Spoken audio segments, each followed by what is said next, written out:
Rhett is right about the Gibson Story, but he missed the personal point, what it's like to actually use one in real life. I've owned a few Gibsons, but I'm not a Gibson guy. Yes, Rhett, you're right. It's not because of the price.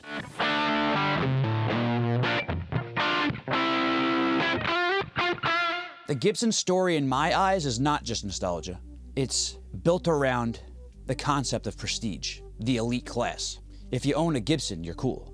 Where that message has failed players like me is, I'm not looking to be cool. It's like saying I want to buy a Cadillac because it's flashy, it's a nice car, American. But it's like, what is your gas mileage? How long is that car actually going to last? Is there even any aftermarket support to build that car the way you want to? Now, this comes down to design. The Gibson design is flawed. The 335, the SG, they all had one thing in mind, and that was form over function. This guitar looks really nice. The way the strings leave the nut going to the strings, they're flaring out on angles.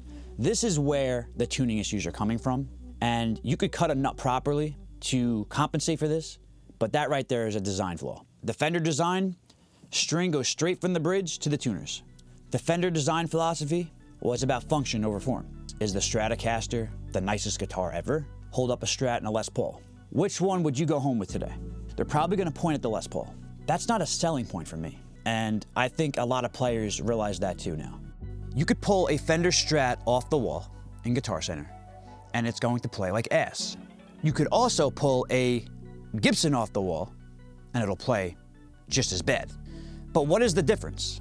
If it was me, I could at least wrap my porch around the fact that this guitar I'm buying plays like ass right now, but has such an open ecosystem for me to make better. If I don't like the neck, I could change the neck. If I don't like the pickups, I could change the pickups. Yes, you could do that in a Les Paul, but with a caveat, you're not gonna take a router to your Les Paul on your carved top. You have your 2 cavities and that's it. The Stratocaster, you could have any possible configuration you desire. So the answer is versatility. With the Gibson ecosystem, you get what you get, and you're probably gonna get upset. Versatility outdoes status any day. And what do they say? Variety is the spice of life? Is that how it goes?